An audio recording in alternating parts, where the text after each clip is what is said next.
இந்த உலகத்தில் நல்லதை மட்டும் செய்பவர்கள் அனைவருமே வாழ்க்கையில் கஷ்டங்களை அனுபவித்துக் கொண்டிருக்கின்றார்கள். ஆனால் கெட்டதை செய்பவர்கள் அனைவருமே சந்தோஷத்தில் வாழ்ந்து கொண்டிருக்கின்றனர். இதற்கு காரணம் என்னவென்று தெரியாமல் பலரும் குழம்பி போய் இருக்கிறார்கள். அதற்கு காரணம் நான் சொல்கிறேன் கேளுங்கள். சூரபத்மன் என்ற அரக்கன் 10,000 ஆண்டுகள் வேள்விகள் செய்து சிவனிடம் வரம் கேட்பதற்காக தவம் இருந்தான். ஆனால் சிவனோ மனம் இறங்கி வரவில்லை. அடுத்து 1000 ஆண்டுகள் தன் தசைகளை வெட்டி வெட்டி வேள்விகளில் எரிந்தான். அப்பொழுதும் சிவன் வரவில்லை. அதன் பிறகு தன் உயிரையே வேள்வித்தீயில் மாய்த்து கொண்டான். அப்பொழுதும் சிவன் வரவில்லை. தன் தம்பி தாரகாசூரனும் சிங்கமுகனும் அவர்கள் உயிரை மாய்த்து கொள்ளும் பொழுதுதான் சிவன் வந்தார். என்ன வரம் வேண்டும் என்று கேட்டார். அதற்கு அவன் கேட்டான், தேவர்கள் இந்த உலகத்தை எல்லாம் நான் தான் ஆள வேண்டும், என்னை கண்டால் எல்லாரும் பயப்பட வேண்டும் என்று வரம் கேட்டான். சிவனும் வரம் கொடுத்தார்.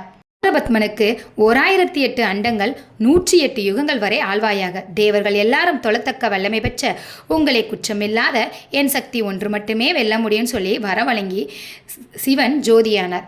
இதிலிருந்து தெரிஞ்சுக்கோங்க, சூரபத்மன் கொடுமையான ஒரு அசுரன்.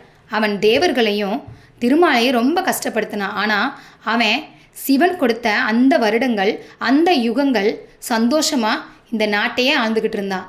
அது வரைக்கும் தேவர்களும் திருமாலும் கஷ்டப்பட்டாங்க. ஆனால் சூரபத்மன் எப்படி இந்த உலகத்தை விட்டு போனால் அவனுக்கு எப்படி அழிவு வந்துச்சுங்கிறத கந்தன் கருணை பகுதியில் ஒவ்வொரு பகுதியிலும் நான் சொல்லிக்கிட்டு இருக்கேன் கேளுங்க.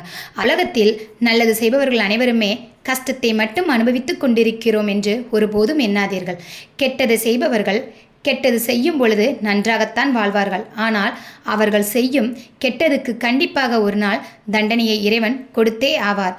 அதனால் நல்லதை மட்டுமே செய்யுங்கள், உங்கள் வாழ்க்கையில் நல்லது நடக்கும். தேவர்களைப் போலவும் திருமாலைப் போலவும் நாமும் பொறுமையாக இருந்தால் நிச்சயமாக நல்லது மட்டுமே நம் வாழ்க்கையில் நடக்கும். சூரபத்மனை போல தவறு செய்பவர்களை கண்டு நாம் அஞ்ச வேண்டாம். அவர்கள் இப்படி வாழ்கிறார்களே அப்படி வாழ்கிறார்களே என்று கவலைப்பட வேண்டாம். நம் வாழ்க்கையை நல்ல வாழ்க்கையாக நாம் வாழ வேண்டும். அப்படி வாழ்ந்தால் நமக்கு நிச்சயம் நல்லது மட்டுமே நடக்கும்.